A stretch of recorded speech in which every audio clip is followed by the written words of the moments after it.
to Miss Linda Clifford. So we're back with the furry outfit. Go ahead. Back. So, anyway, big flurry of excitement. Tables moved around. In walks Curtis Mayfield, his manager, Dun, about dun, 6 dun, or 7 other people dun, that I didn't know. And they sit right in front of the stage. And I proceeded to do everything I knew how to do. I'm like, oh my God, this is it. It's a chance. And so when you've wanted something practically your whole life and that chance is sitting in front of you, you work it out. You find a way to do your best. And so I did a variety of styles. I did Aretha, Roberta Flack, James Brown. James Brown? James Brown, yes. Just Damn. everybody you could think of. Whoever was happening at that time. I did Streisand, Barbara Streisand. The Way We Were and the fight broke out? No fight. So it turns out, and then after, we closed the set, went over and said hello and blah, blah, blah. Everybody was very good. And I guess within a week I had a contract. A week? A recording contract, right? An artist. Is it what they call a furnished artist agreement? Meaning they're going to furnish your services? What exactly is this contract? This was a true recording contract in every sense of the word from back in the day. And mind you, I know a lot more now than I did then. And so, when you want something that bad, you're like, okay. And everybody's like, you have to take that to a lawyer, take it to a lawyer, make sure And I'm like, I don't need no damn lawyer. I got a contract. I was so worried. And then, but I did, because I've always been AFTRA, SAG, Screen Actors Guild, and American Federation of Television and Radio Artists. So they recommended an attorney for me. So this guy looks at the contract. Oh my God. He looks at the contract and... What does he say to you? He says, look at what they're offering you. Do you think you're going to make this kind of money anywhere else? So he convinced me to sign this contract for... Oh, that's what he, instead of saying what the bad things were, he's trying to make it look like, let's look at the glass half full. Right. So the reenactment like this, girl, everybody listen to this. What you got better than this? You ain't got nothing. Sign it now. Pretty Sign much. it now. Right? There you go. Right at the line. So here's me. I signed the contract. I'm like, all right. So we go in the studio finally. And we're in there and we're trying to come up with songs to record. And, nobody really at that time had extra songs just laying around to give to some unknown artists. And so we did the very first album was called Linda.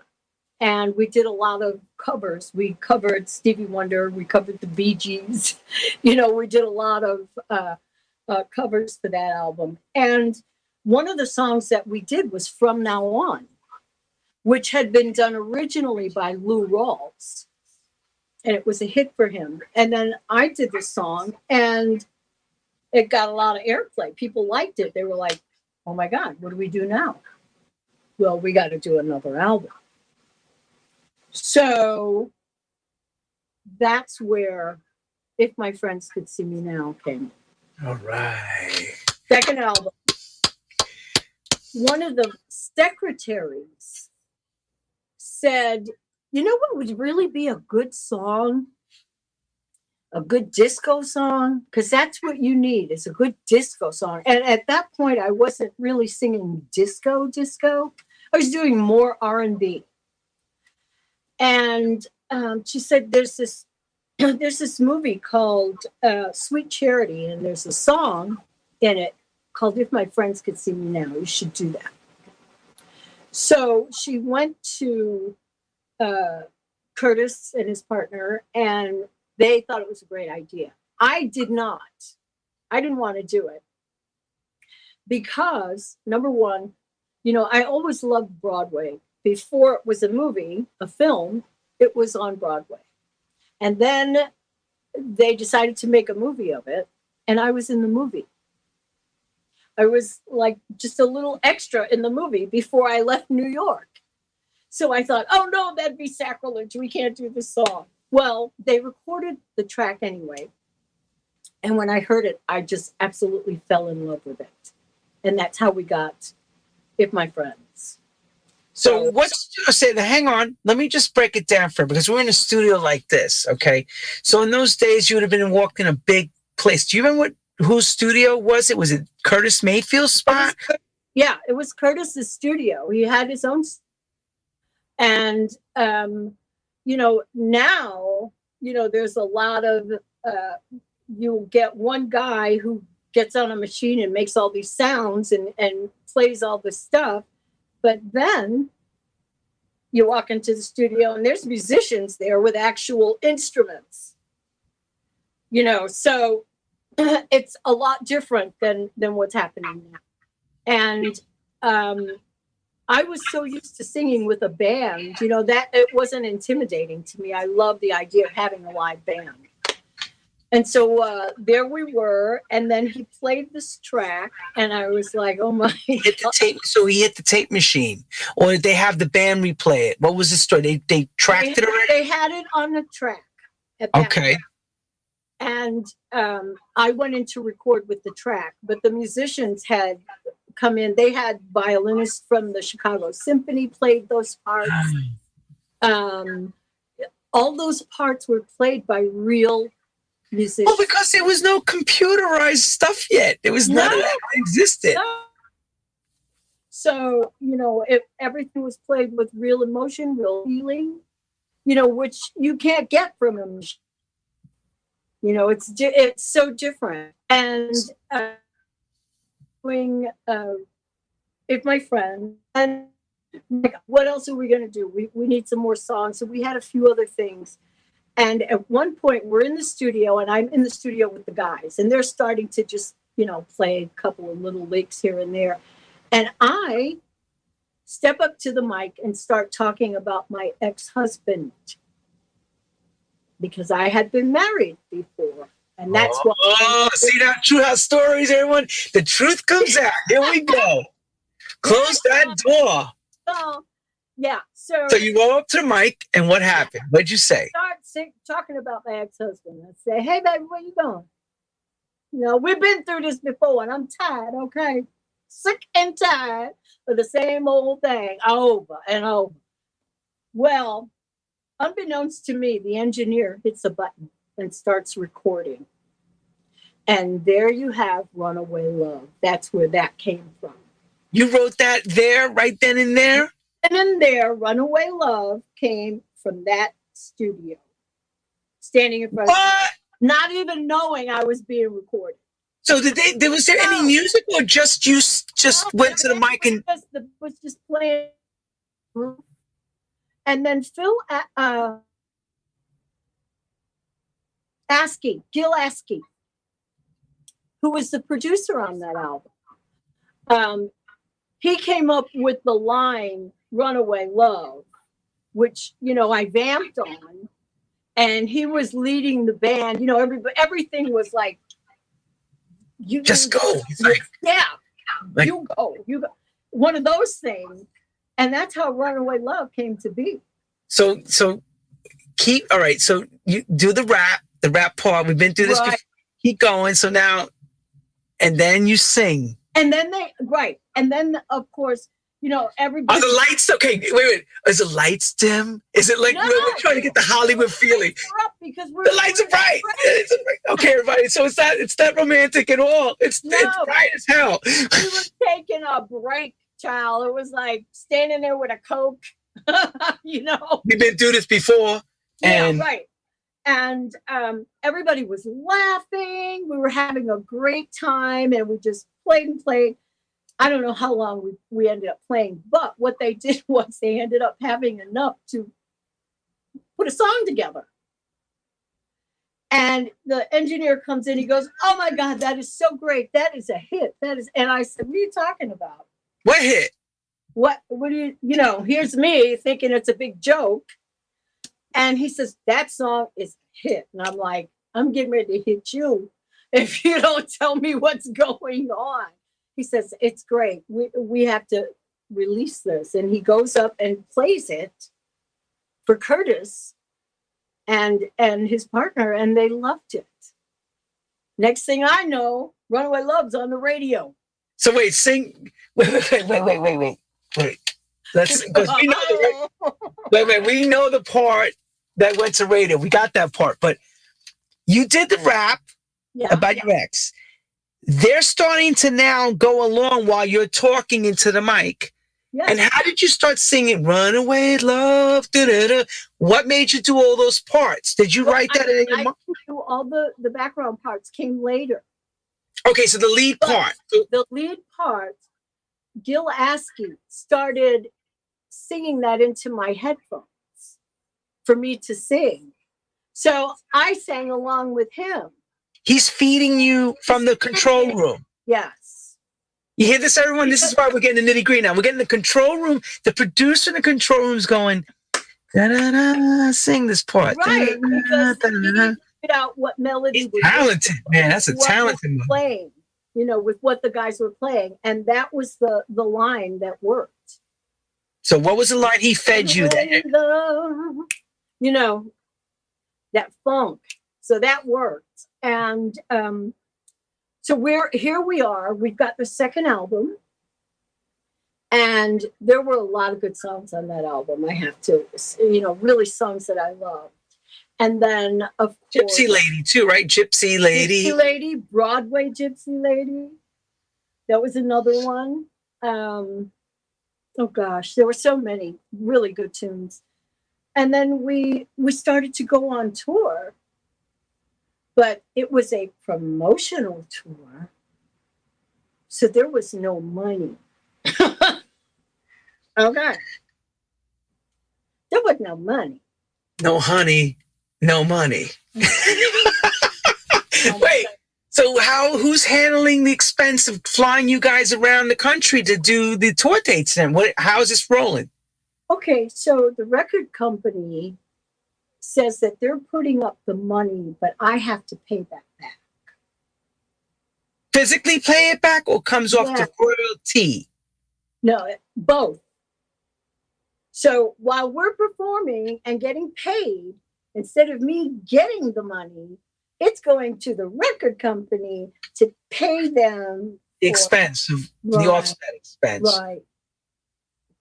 So, and let's go back to that lawyer, everybody. Remember the lawyer that said to her, "We're not going to talk about it. How are you going to make this money, honey? Oh, you ain't going to make this money nowhere." Right? She signed with her blood right there. And what happened?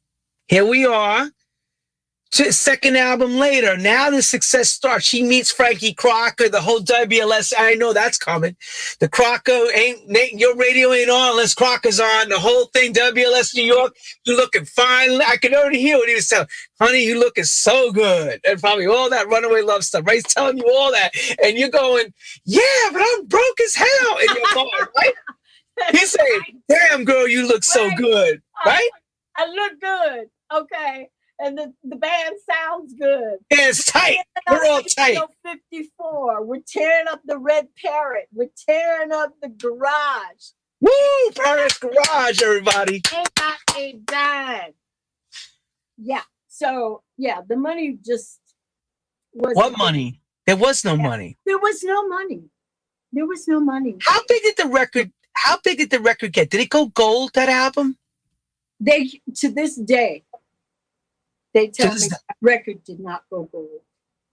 It was number one in the United States for 12 consecutive weeks. On what chart, though? Is it Black? Billboard Disco. Okay. It stayed in the top 10 for 40 weeks. Crossover radio chart, the CHR chart, the top 40 radio? Yes. Or Black R&B, because there's a couple of different charts. Right. Well, Runaway was huge, was bigger on the R&B chart. Right, the R&B chart, rhythm and blues. But If My Friends was out there. It was everywhere. Yeah, that was a white, we call that the white disco record. That was like the one that crossed everybody's, that was the one that crossed. But Runaway Love, for the ones that know, that's the record that we all gravitated to. That was our track. Yeah. So, yeah, I think altogether, my songs were in the top 10 or on the top 100 for over 60 weeks. It had, in combination, it had to do more than gold. In combination, between singles and album, maybe not just the album, but probably in combination, you did way more than 500,000 sales. Of course. Well, we found out later that some of the albums were being sold out of the trunks of cars. Well, that's what they would call cutouts. Yeah. So, nothing was really registered with BMI and ASCAP. And let me also give everyone else, there's another part in the contract she didn't mention, she probably forgot. It's called the container charge, which that means is that they can hold a whole lot in a warehouse, and it calls a negative. So constantly, when you think you're just about selling, they always have what they call returns. Right. You never know what's going on. You're like, wait a minute, but the record's #1, but we got 1,000 returns, thousands and thousands and thousands of returns. You're like, right. And here's the thing, Lenny, that's I found out later, and as I'm sure you know, this is not the only company that did this. Other companies were doing it. This was how the music industry ran at that time. Man, what do you mean at that time? It kept going. Well, there's the one set of books. There's one set of books that you see. Then there's a set of books that they see. And then there's the real books. So which books are we seeing today? The crooked books? Exactly. And so, it's, you spend your life and you work and dream, and you have a goal that you want to reach, and you do everything that you possibly can to reach that goal. And then there's somebody waiting on the sidelines to rip that out from under you. And it's sad. It still happens to this day. But I think now that many of obviously a lot of the major record companies are certainly not what they used to be. No, not at all. There's a lot of independent artists out there because of that. They figured out a way to do their own thing and not be beholden to these companies. And that's a wonderful situation.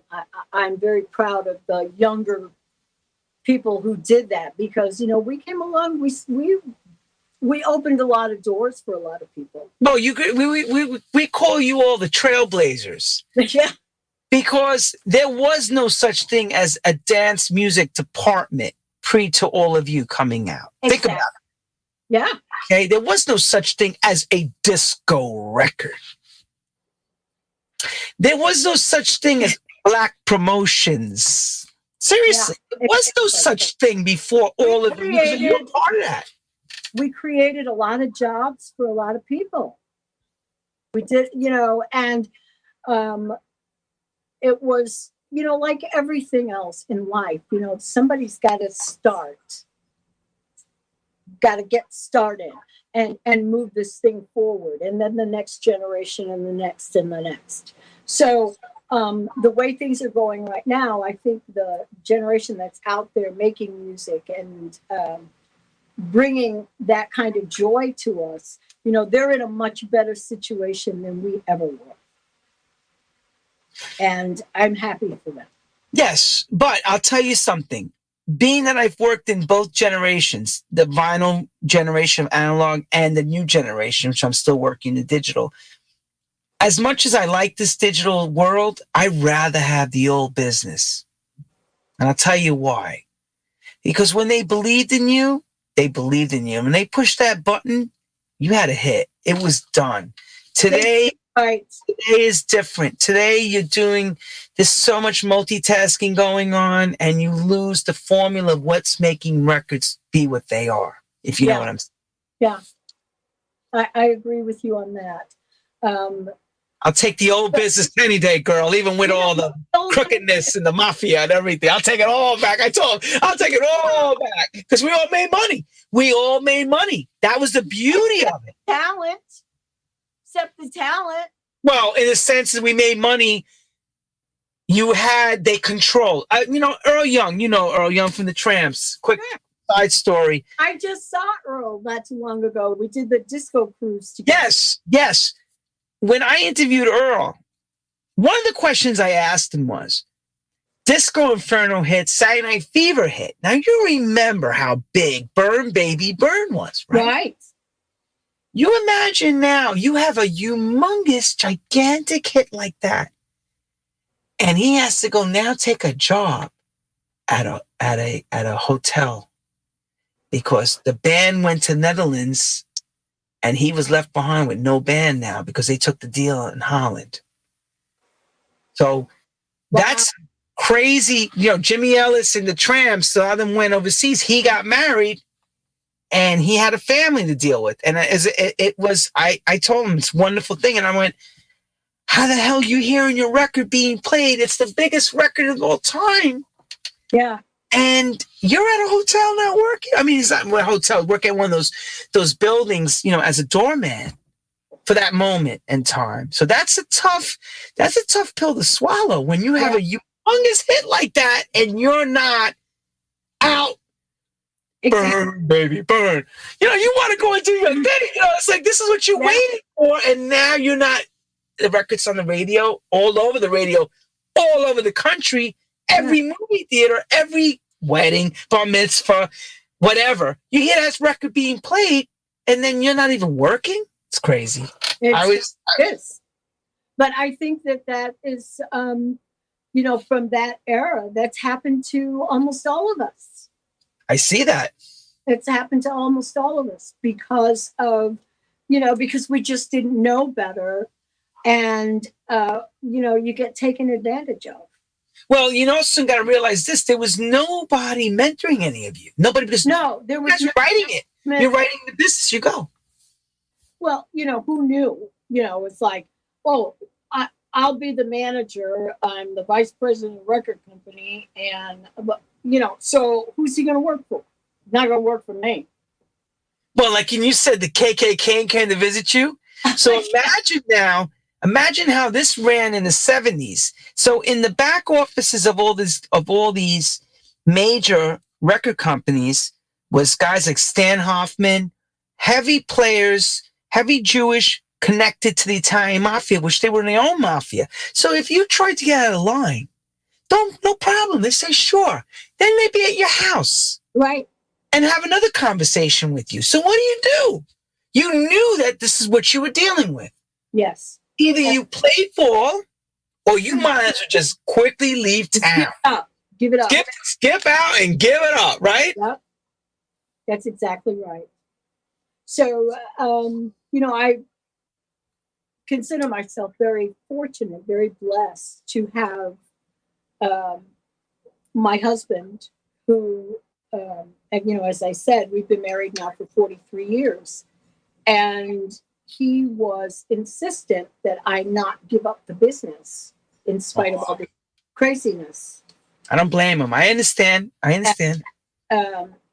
it not been for him being in my ear, I would have, because I was so devastated by, learning all this stuff that was going on, really taking the time to read some of the contracts and some of the statements that came from the company. And this one went on a trip to Aruba and it's charged to my account. What?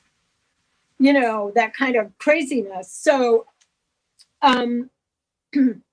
he convinced me to continue. But, I also wanted to be a mom and spend time with my children. And that was really, really important to me. And that's what I did, for several years. It's not that I dropped out, but I became more involved with our home life and taking care of the children, getting them on the bus in the morning. And so wait a second. Miss Clifford, who told us that there's a door, is now mom and making cookies. That's and right. she's PTA That's right.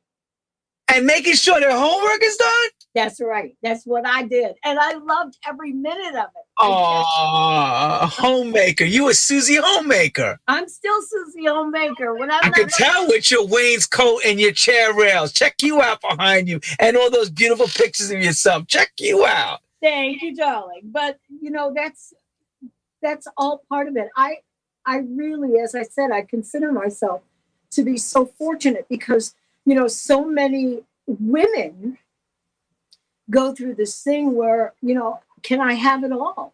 I want all of it. I want a family and I want a success at my job and what, this is what I love to do as well. Can I do all of it? And I was fortunate enough to do that. So I. How long did you step out? Because if I remember correctly, red light was 80 or 81, right? When did you step out officially, you would say? I guess about a year after Red Light. Because Red Light was another big record all over the place. It's because of the movie. The famed movie catapulted you back in the 80s now. You're ready. You're now hot in the 80s now. And it was Oscar nominated. So that was a huge thing for me. And then, so I got to fly around and do some dates and sing all the songs that people knew. Red Light, Runaway Love, If My Friends. Boom. It was great doing the personal appearances. So the thing that made it easier to handle was the fact that I wasn't traveling with background singers and a band and a blah, blah, blah. It was me, my tapes. Track dates. You call those especially track dates. That's what they mean by track dates, everybody. She'd just have tapes and go, here you go, DJ, or here you go, Mr. Engineer, put the tape on. And the tracks would take the lead vocal off, so you still had your background vocals and all the music. All you had to do was sing the song, and that was fabulous. So I did that for years. And then also when I was home, when I wasn't working as much at performing in clubs, I started doing voiceover work and jingles. Oh, really? Yeah, I did that for 5-6 years. Was there any famous ones we know that was like the Wrigley Girl or? I did all the McDonald's spots. You did? Yeah, I did all the McDonald's spots. So you were listening to my voice, my speaking voice, and my singing voice. I also did the theme song for Phil Donahue's TV show. Oh, that's right. I forgot about that. Yeah. Let's see, what else did I do? Oh gosh, I did Oldsmobile. I did Maybelline makeup. All of those things. You want to look fabulous? Put on Maybelline. That's right, child. Put on that Maybelline and go. So yeah, there were Tropicana orange juice. Oh, those that want to know what Oldsmobile is around the world, if you couldn't own a Cadillac and couldn't have that kind of coin, you got yourself a secondary car, the Oldsmobile. Oh yeah, for sure. Because it was the same body frame as a Cadillac, except it didn't say Cadoo, it said Oldsmobile. That's right, it did. That's it. So I did that for years. And, my husband's a drummer. So between the commercials and his playing, he played clubs and still plays, for years. So that's how we continued to build our home and get our kids through school. We did all the things that we felt were really important. And very important. And you were in your children's life. You weren't on the road. Right, exactly. They wouldn't grow up to be with the kind of professions they're in right now if they didn't have a stable home life. You could tell. When you mentioned what your son does and your daughter, that's because that's nurturing. Someone had to be there to make sure they were watching them. So I'm assuming that was your job while he was down. While Pops was out. Yeah. Along, Mama was keeping the house right. I was keeping it straight. Oh, I always say kids grow up differently when their mom's around, you know, and yes. or should I say father, at least one of the parents around. It makes that much of that difference, as we've seen now with your children. They need guidance. They're new human beings. They don't know anything. And you come from that era, my dear, that you came from that era where dad went to work, mom stood home. That's The right. true homemaker. So you're part of that, same as I grew up with that. My mother was home. My father went to work every day. Yeah. And that's how that rolled. You know, my mother would be watching and making sure everything was, you know, copacetic with all of us. But that it's that era. You know, it's not like that now. Not like that today. No, and you know, who could afford to live today if mom didn't go to work? Mom has to work. You know, it's too bad, but that's the time we live in. Excuse me. But mom has to go to work, so she's not there to say, no, ladies don't sit that way. Watch your posture. Sit up. You know, do this, do that. Be home before the sun goes down. You better be home, or you're gonna get. Oh, I used to hear that all the time. You better get your ass home before that sun's down. You hear me? Just like that. Do not let me catch you out on that. Do not let me whistle. Do not let me start whistling for you. Yes, that's exactly right. And I tell my friends, yo, the street lights start getting dim. When I saw the lights getting there, I gotta go home. I gotta go. It's gonna beat my ass if I don't get home. And you know what else? Your parents knew all your friends and their parents. Well, that's an old wives' tale. Here we go, everybody. You remember this too. How the hell they know what I did? Yo, you got home, you already were in trouble. Now, there was no internet. How did everybody know? Because everybody knew your parents in the neighborhood. Everybody raised their kids, and they raised their own kids and yours too. They did. I mean, that's just the way it was. And you called everybody by their last name. You didn't call them by their first name. Oh my God, no! That's Can you imagine if people that's so and so. You don't. Right. None right. Of first name stuff. My father's what? Who'd you call? What? That's right. Just like that. What? What? What'd you say? Oh, Mr. Jackson. Yes. Oh, yeah. Yeah. Right. That's what I thought. Okay. Yeah. Exactly. So you did. So we got jingling. Curtom. So you walk away from Curtom, or you just leave it alone? You ask for a release, or you just said you just let it go? You just let the contract. At one point, ask for a release, and they wouldn't do it. They wouldn't. And then no, and that because obviously there was some success that I was not being, I was not privy. You basically weren't privying you to that information. Right. Okay. And then, I think, Curtom, what they did was they were always a subsidiary of a major label. So it was Warner Brothers, it was Capitol, it was RSO. And right.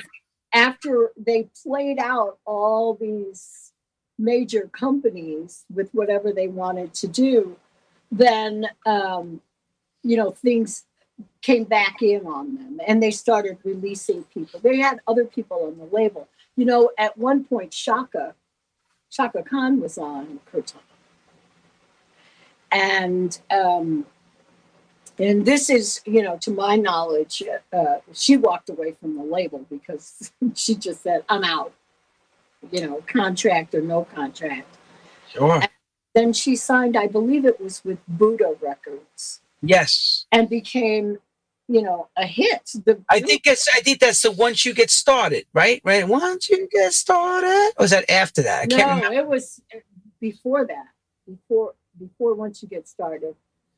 Maybe Once You Get Started was ABC Records, if I remember correctly. Was it? Okay. ABC 74. It was 1974. Wow. So this has got to be right around that, because she had that deal with Rufus Shaka Khan. Right. Then she broke away and became Shaka Khan. Yeah. Khan.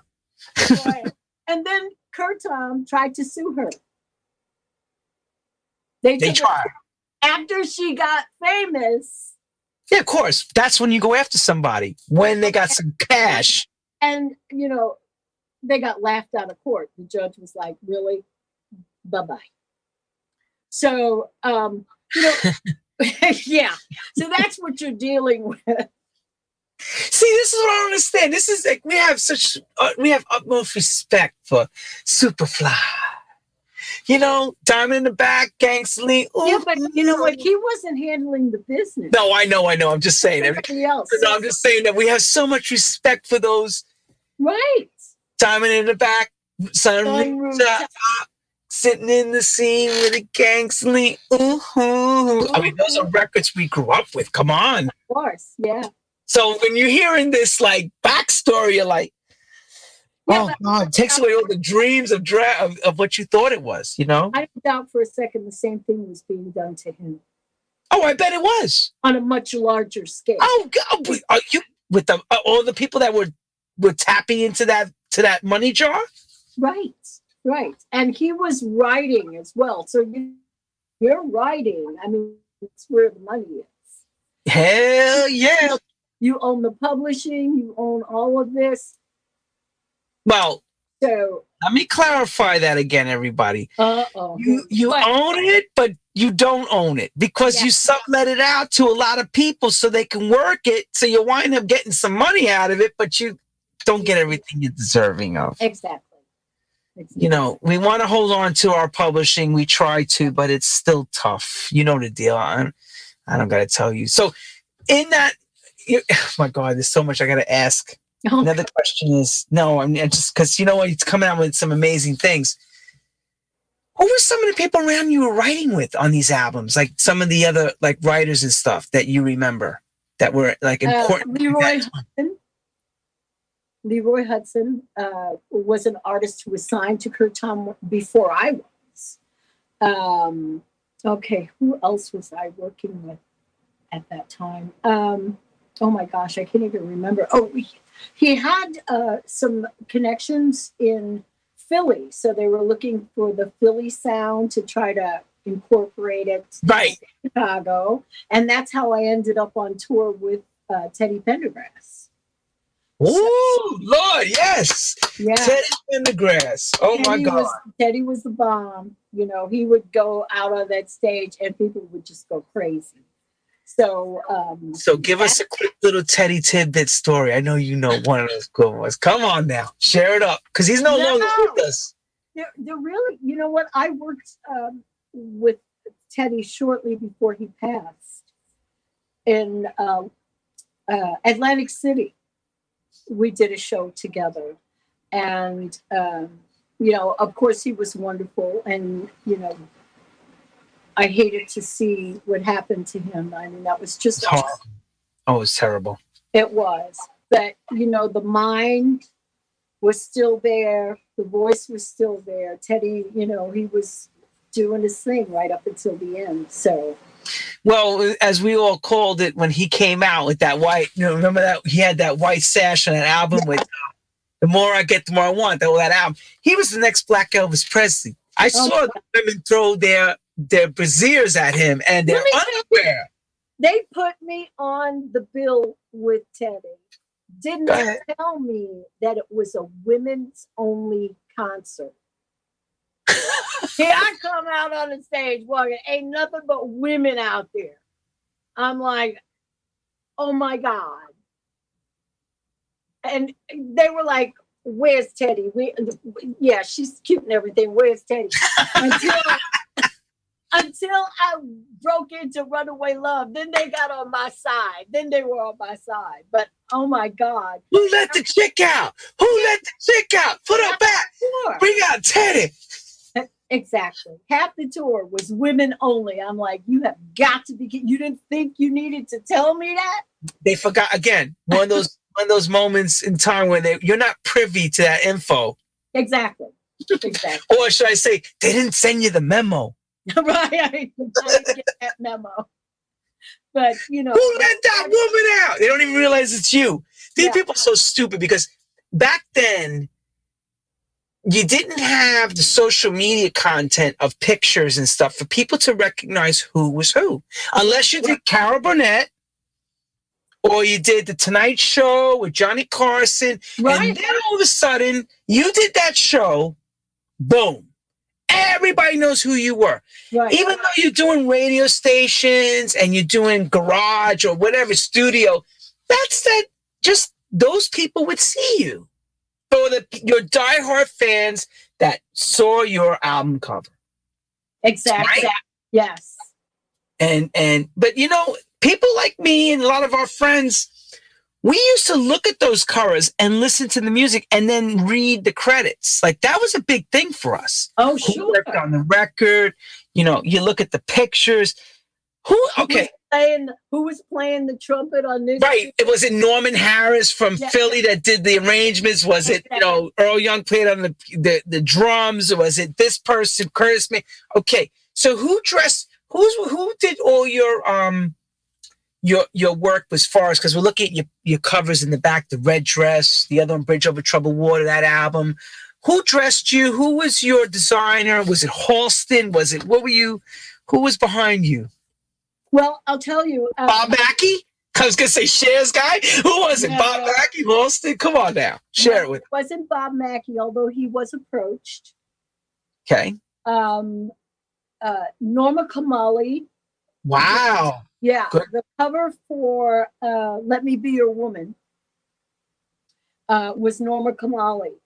The inside photo, the one in the red dress. Yes. I just found that somewhere and wore it. She went to Gimbel's, everybody, and grabbed it. I wasn't Gimbel's. No, I wasn't Gimbel's. It's a joke. So, and then at one point, I know they said to me they wanted to have a piece of jewelry made. Okay. That would, people would recognize, and so they would know that it's me. And I'm like, a piece of jewelry. They go to Harry Winston. How about some food in my refrigerator? So, keep the diamonds. Put the food. Put the food soda bottles. No. But and then of course they didn't want me to get married, and which I didn't understand. What the hell was that all about? A lot of companies, and they're like, no, when you get married, you're going to lose your male audience. I'm like, what? Yeah. No, you can't get married. So, I mean, there were so many issues. So what happens if you got married in contract? Nothing happened. That's exactly right. That's what I'm saying. So I got married. And exactly. Oh, wait, I got to pay you back for the marriage too? So, yeah, it was crazy. But I did, I did that time at home with the children and all the fun things. And occasionally I would go out and perform because of Red Light and Runaway and If My Friends, those songs being so huge. So I got to do quite a bit of TV as well. A lot of the TV shows that were happening at that time, a lot of disco stuff was going on, Midnight Special. I hosted Midnight Special 2 or 3 times. I filled in for Wolfman Jack, who was an absolute doll. And everybody's asking me to turn up your volume. I can't turn up your volume. You can't? I can't. There's nothing I can do. It's on your. You know why? Because what happens is when you step back from the microphone, from the laptop, you start to lose you. It's like this. It's like you're going like that. Oh no! See, they're saying they want to hear every morsel. They want everything you have. Yeah. They're crying out to you. They're like the children, the house, all the disco children saying, "Let her talk louder, please. Lenny, turn up a volume." If I talk any louder, I'm not going to have any throat. Oh, okay. So anyway, now I forgot where I was. Okay, so you did Midnight. You did Wolfman Jack show. Go ahead. Yeah, rock concert. A lot of the shows, that were happening at the time, and of course, Soul Train. Don Cornelius. We got a young lady. We got a young lady from the Chicago area. I could just hear her introducing you too. Like, she's real fine, and she's here to do a new song from the Curtis Mayfield label. Let's put your hands together for Miss Linda Clifford. Everybody's so trade. Here's a question about Soul Train. Yeah. Did you guys actually mime or were you live when you sang? We had to do lip sync. And that happened with a lot of TV shows, with the exceptions being Rock Concert and Midnight Special. Because those shows were filmed in actual studios where the acoustics were what they were supposed to be and they had the correct sound. But a lot of the other shows, even American Bandstand, you had Dick Clark. Everybody said the same thing. We used to watch those shows and go, why are they're miming? You could see. Right. It's like, were you whispering it too? Did you whisper it? So when you mimed it, you would sing it, and just so they wouldn't have the mic on. Okay. Right. Yeah. So, and again, it was because of the situation as far as where they were filming. Sometimes, the sound, the room is just not conducive to doing that kind of thing. See, nobody understood that at home. They would just go, well, why are they doing it? They ain't doing it for real. Right. For real. Exactly. It looks fake. Why is it so fake? Everybody told you that, Linda. Why didn't let you sing it? You can sing, girl. You know how to sing. You know how to sing. You know how all our friends are. Listen, I remember when we did Top of the Pops, and I'm playing the keyboards in the back. We're miming the track I produced. The guy singing it, he's like that. I'm like, and I can hear the playback. And that's BBC, and they got great acoustics. It's like, oh my God, they know better. When you do a show in Europe, the TV shows in Europe are so different from what we do here. It's amazing. And I can remember and still see it occasionally. There's a video of me singing If My Friends, a spaceman comes out and starts dancing. Seriously, listen, sir. Hey, take a drink of water. Go ahead. Take a drink of water. Let me break it down for everybody. In Europe, it's because we know how crazy Europe is. They send out a little space robot to come out. If my friends could see me now, what the hell's that got to do with the song? Because the American perspective is like this. Because I know if I would have been, we could have been like, why do we have a gosh damn robot coming out for? Yeah, what's it got to do with the song? And they didn't tell me it was going to happen. They just send them out. He's doing that. He scared the bejesus out of me when I turned around and I saw him. I was like, oh, okay. Just keep going. But if I remember also now videos, there's also a video of you I saw not too long ago. I actually discovered because, back in the day, music videos were not prevalent. They were not part of the deal. So was I correct to say it's Runaway Love? There's a video of you Manhattan singing that? Or in the city fountain? Is that the one where I'm sitting in the fountain? And yeah. Was that Manhattan you did that? It's Manhattan. We had no permits, no nothing. We just showed up. Turn the video. Record. We showed up and they said, sit in the fountain, sing song. They put the track on and I did a lip sync. People are walking by, going to work. They're like, what the hell is she doing in the fountain? And of course, and nobody knew who I was because the song hadn't really been released yet. So yeah, there was that. And then there was Bridge Over Troubled Water, where they had me on the Brooklyn Bridge. Yes, I saw that one too. Yeah. Rush hour. No permits, everyone. Okay, listen, Linda, we're going to set up. You're going to run up on that bridge. You're going to sing it fast. We'll try to get it done in one take. I can already hear the way they were telling you. Exactly what we did. Look, no matter what happens, don't stop singing. Right. And so if the cops come, don't stop. Don't stop. Well, we can trust me. Like they do videos now, where no, and it's like a movie. This was called Doing It on the Fly. This is called video warfare, girl. You're fighting everybody. Yeah. Okay, so now we get you out of the 70s into the 80s, and all of a sudden, Linda Clifford comes out with a new tune all of a sudden out of nowhere again.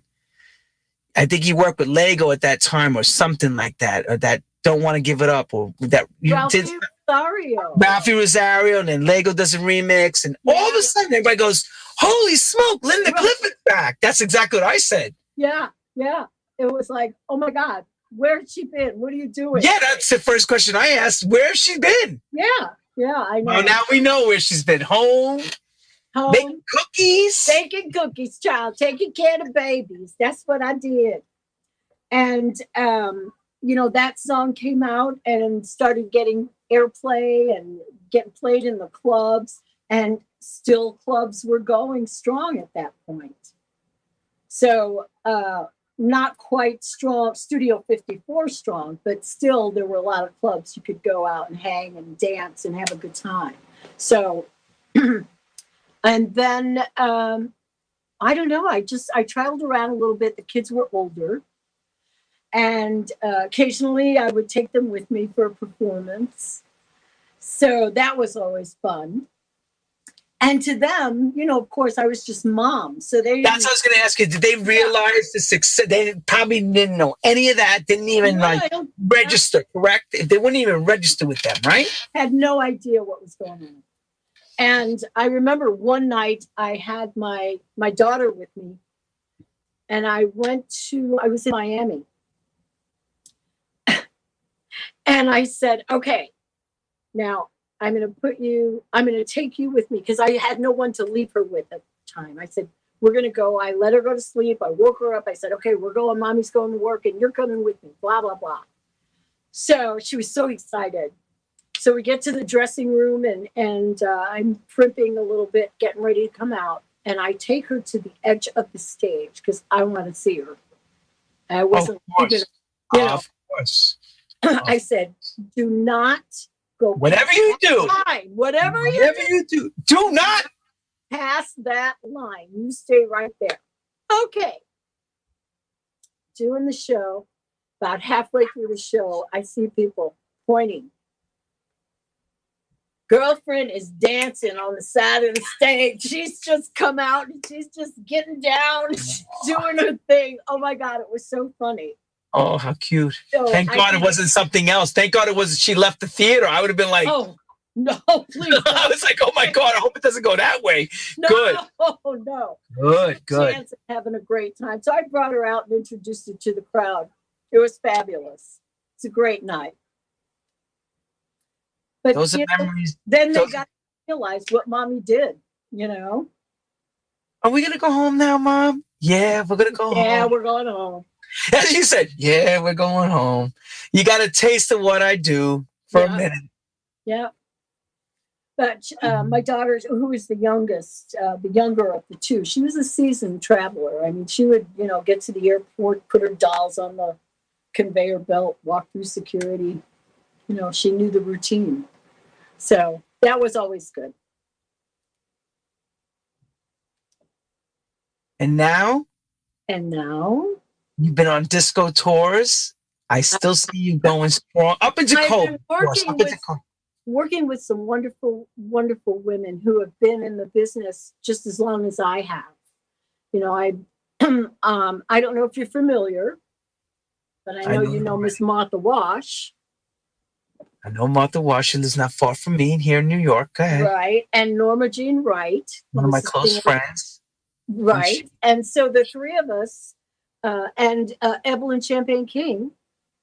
Shame burning. Hey. Yeah. Okay, so what's the group called? First Ladies of Disco. Work. You better work.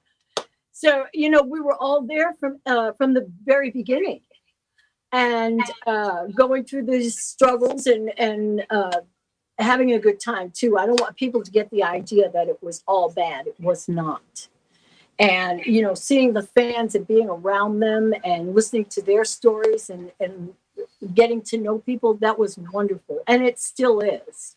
I'm so grateful to have so many people that I call not just fans, but friends. We talk on a daily basis. I talk to a lot of people on Facebook and Instagram.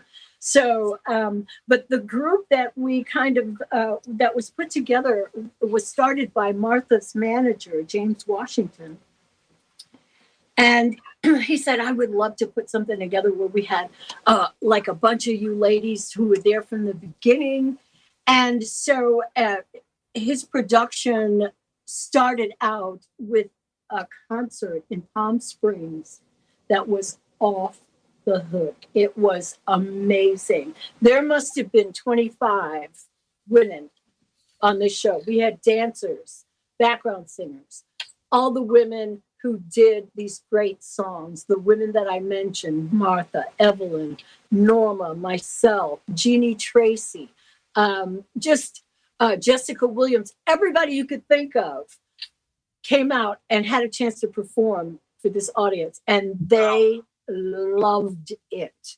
So the First Ladies of Disco took over Palm Springs that night. All right, yes. Fabulous.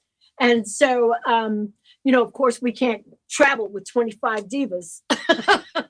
And so we tried to switch out, if somebody's working a different venue or if somebody's booked somewhere else, we have a huge pool of wonderful people to pull from. And that's what we've done over the last few years. But primarily right now, it's Norma, Martha, and myself. And we go out and we have a ball. That's great. It is wonderful. That is awesome. That's right. And we're ready to go back to work right now. So I'm telling y'all, this Corona stuff is gone. Are you vaccinated? Are you ready to go? I'm ready, child. I've been ready. I'm vaccinated fully. I'll take another one if they want me to. Suka now. She said, child, I am so ready. I am so ready. It's like white on rice ready, girl. Come on now. That's right. That's right. So I know how to feeling. Let me tell you something. I just played my first DJ gig a couple weeks ago, 2 Saturdays ago, and it was incredible. The feeling of the club getting excited.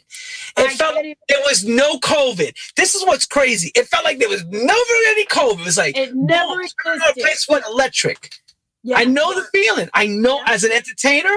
Oh my God. Oh my God. So we're looking forward to getting back out there, seeing everybody. And hopefully we're looking forward to having you. Good. You're one of the queens of disco. Thank you. Thank you. Thank you. I'm ready. Like I said, take a shot of my lemonade here. That's all right. That's all right. Everybody just wants to thank you. I'm all out of. I mean, you covered on one thing. I want you to cover. Very important. And we talked about it off camera, but we just, most importantly, this woman won New York State. New York State as a beauty queen. You hear me, everybody? Let her just give you what that's like in the time that she won. Check this out. Well, I'll try to make it somewhat brief without leaving all the important. Yeah, just. I entered the pageant, first of all, on a dare. A friend of mine dared me. Yeah, because I never considered myself beauty pageant material. And so a girlfriend said, they're having this pageant for Miss Teenage America. I dare you to do it. So I said, well, I dare you. So we both ended up going. And I ended up winning Miss Brooklyn Teenager. Well, nobody explained to me that when you win, you have to continue. So here I am, Miss Brooklyn Teenager. Now I have to go for Miss Brooklyn. Then you have to go for Miss New York. And that's where the drama started. Oh, really? Yeah. Oh, yeah. First of all, this was 1966, I think, 67, somewhere around there. And, that was a very turbulent time in our country. A lot of marches, a lot of, equal rights and everything in the forefront in the news, marching, dogs being sent to hurt people, just horrible stuff going on. So sure. Me in a pageant in a room with a bunch of white girls, they're looking at me like, how'd she get in here?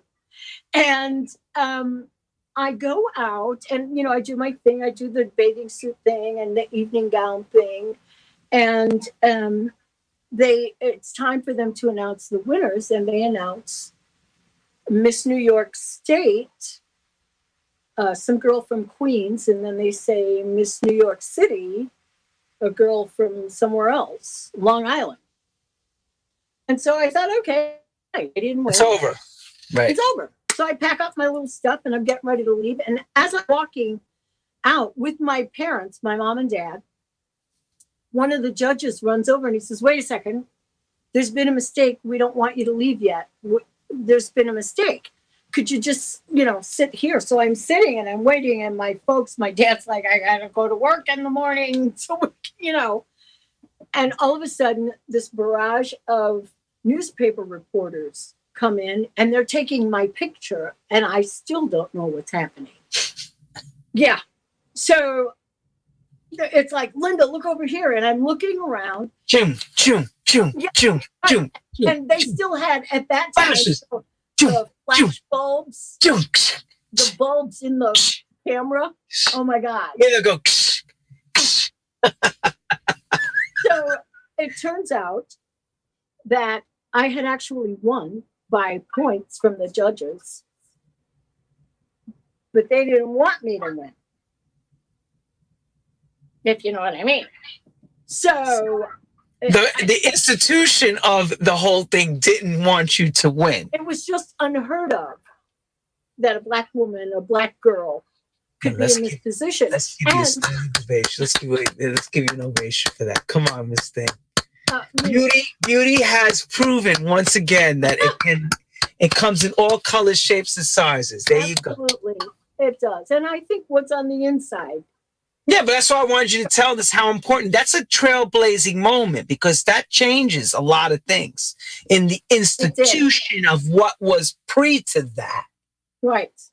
And, later on you find out little things. For instance, I found out I was the only actual title holder that was there that night. I held the Miss Brooklyn title. And while I'm in the dressing room I'm looking for my friends. Like, one of the girls that I knew was Miss Bronx. She wasn't there. Somebody else was wearing a crown. And I'm looking around. I'm like, well, where is so-and-so? None of them were there. Turns out all these other girls were from some modeling agency. Oh, the Betty Ford modeling agency. They were called up. Probably. I don't know the name of the agency. No, I'm joking. I mean, I don't know. These were not legitimate winners. So, to make a long story short, this big, huge thing in the Daily News. And one of the people who wrote the story actually put my home address in the story. Now, why the hell would they have done that? I don't know. But when we realized what was happening, Linda Clifford of blah, blah, blah, X Street of Brooklyn, New York, and the zip code. Come on now. They did that. So we started getting this mail from, with no return address or, something. And then we started seeing horrible things written to me, threatening my life, saying that they were going to blow up the plane if I thought I was going to go for the Miss USA pageant, that I would never arrive. They were going to kill me. They were going to kill my family. We actually had to leave our home. We moved to avoid this. And I went because I thought, well, if I stay home, then they win, because that's what they want. And I'm not doing that. This is way before Vanna White won her title, right? Oh, See, I'm saying this is why I wanted you to say it, because this is way before even she, and her title was taken away due to that stupid thing that happened with her modeling in Penthouse or whoever it was. But wow. But she's another one that won Miss America. Yeah. And went on to become a great actress and all that. And in the end, poor thing, they take her title away because of that stupid thing. Yeah. Well, they did, they set things up for me in that year. The Miss USA pageant was being held in Ohio. And Bob Hope was, he had been for years. He was the guy, the MC. And so, we get all dressed up. We go to meet his plane.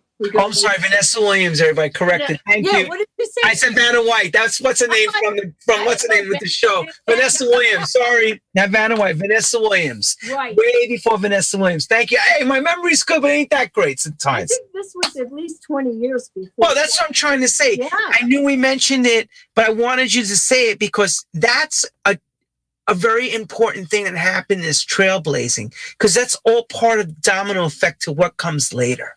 Yeah. You open doors that maybe would not have opened before.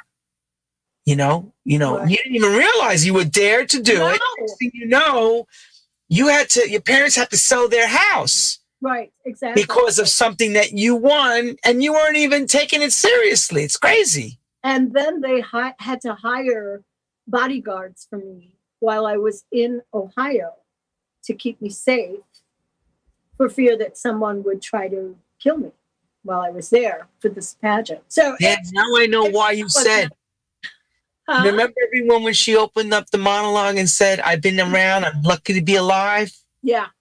Yeah. Take that and put that in your pipe and smoke it, children. That's a tough one to smoke. It starts when she's in her teens, and it's going to forget about what she saw in the nightclub scene and the mafia and all that stuff. But we're talking like you're doing something that you're not even taking seriously. And next thing you know, you're a target. Right. As a joke, something that, a dare from a friend. I dare you to go, oh, yeah, all right. All right. I dare you too. So. Lord help us. What a dare. And win, no less, that dare. I know. Do you believe that? I believe it. Well, I can see why. Come on now. We all said the same thing about you. You're very attractive and a beautiful woman. There's no reason why you wouldn't win. Well, thank you. But back in those days, that would not have been considered. No, not during that time. No, they don't look at you, I would never have been looked at that way, obviously. And that's why they awarded the titles to these other women because, in fact, one of the letters, and I still remember it to this day, that came to our home asked me where I got the nerve to even compete against a white girl for anything. Ooh. Yeah. How dare you? I mean, it was just, and I thought, who are people? What is happening? So, hey, but that's the world we lived in at that time. And now it's a whole different ballgame. Things have changed. There's a lot of difference in politics, obviously, and policing, marching. There were marches then. Now marches to consistently have more than just Black people marching, more than just Black people marching. It encompasses every race. People are out there saying, it's time for the right thing to happen. Yeah, it is time. It's time. It's overdue. It's overdue. Yeah. It's overdue. I mean, even the whole thing what happened in Oklahoma with Black Wall Street, it's just so funny. It's 100 years ago. Well, it's just like I said to you, people, we've been saying, this has been going on for such a long time. And until there were phones with cameras, nobody believed it. You're complaining that, I didn't do anything. The cops just beat the hell out of me. Yeah. You had to do something. Sure, yeah, you didn't do anything. You didn't do anything. You're innocent. You're all innocent. Yeah. I know. So we've all heard that. See what's happening, and so people are becoming more involved. And again, like I said, it hasn't been 5 years. It's not decades. It's centuries of this kind of treatment. Centuries. Mm-hmm. So that's where. How much longer y'all expect this to happen? And for this to go on. It's got to change. Well, I've been blessed to have been around all of you. I'm not just you, but all my friends too, who are very educated, and and we've had these conversations in back rooms in between shows. We've all talk about this all the time. You know that. If we were all together, we'd be talking about, we all have children, we're all worried. It could happen to any of our kids. Okay. This is something that we've always discussed, and the more friends you have, multicultural, the more you see things in a different way. And that's what's been missing. You have people who are born and raised, live and die in one thing. Block. Yes, one block. Exactly right. 1 mile radius. That's it. School, work, church, everything. We don't experience other cultures. We don't experience any of those other things. And it's so important to do that. And then you understand a little more. Oh, yeah. That's part of what all just human. We're all just trying to stay alive. We're trying to give our children something better. Everybody wants the same thing. I don't know any woman who wants to sit down and have the talk with her son about being pulled over by the police. But we have to do it. Every day in this country, every hour, somewhere, there is a Black mom that is having that discussion with her child and praying that he comes home alive. That is wrong. And it's gone on for too long. And now, the situation with the gang situation that's happening, I know there's a lot of gun violence that's going on. And of course, waiting for Congress to do something about the gun laws. Everybody needs an AK-47. Come on. There's a lot of things that have to change in this country for it. I'm a vigilante. I'm a political prisoner. I need all kinds of military type weaponry. Well, I always wondered why my dentist would need heavy artillery. What is he trying to hunt for? Because if you shoot the hell out of the animal, can't eat it. Yeah. It's garbage. It's like, what are you doing with that? It's blown to bits. AK-47. You're using military grade weaponry. And I need this in my house, and I need this in the jungle. Nobody needs that. I'm going to go see Bambi the deer, and I'm going to shoot the hell out of Bambi the deer. Those things were made for war. They're military grade. This is military grade weaponry. Yeah. I personally always felt it's not necessary, especially on the street in the big cities, because now you got to fight. You're fighting this with people on the street as a police officer. If I had a son that was a cop, I'd be worried. It goes both ways. It goes both ways. It's bad news. A lot of stuff out there going on, but we can't be silent about it. I think it's important for people to speak up, say what they mean, write their congressman, say, you got to do something or you're going to lose your job. I know. That has to happen. Okay, I'm off my soapbox now. That's it. She's stepping down, and we're going to thank her from the bottom of our heart for spending her time contributing her wisdom with us and her nurturing and her disco knowledge and everything that's in between. We have learned so much, and another great story right here on True House Stories. And Linda Clifford, you are a god. We love you. Thank you so much for having me. It's really a pleasure. You are amazing. There's nothing less to saying amazing, and still beautiful as the record covers, and legendary as ever. Okay. And hopefully I'm blessed enough to make a record with this woman before I pass, because Lord knows I need that in my life. I need me some more disco. I need me to make a new record. That's what I need to do. I love you, Lenny. Thank you so much for having me on the show. We love you, of course, and we'll be talking more to you, and we may hit you up for more questions and stuff sooner or later. But we are on prime time, and this show is going to go to a real TV station soon. We're working on it right now, believe it or not. And Lord knows, I may call you and say, we really need you on now, for real. Awesome. Call me. For real. Come on, for real. Bring them all. Bring all the girls on. Bring them all on. Fabulous. That would be fabulous. We'd love it. Thank you. Can you sing us out Runaway Love a little with the part? For my boy, okay, here's people that asked. Mike Marin said, please, you're our girl. Karen, who booked you, said, this is my song. I can relate to the record. I mean, all the people are going bravo because she just sing a little bit of the song and then we'll say goodnight. You are runaway love. You're runaway love. Where are you going? Again. See, now we've been through this and I'm tired. I am tired of the same old thing over and over. What do you want you to do? I want you to sit down over there because I got something to say. No. Yes. Oh my gosh, this was so much fun. Thank you so Thank you, much. darling. You're legendary. Have a good night.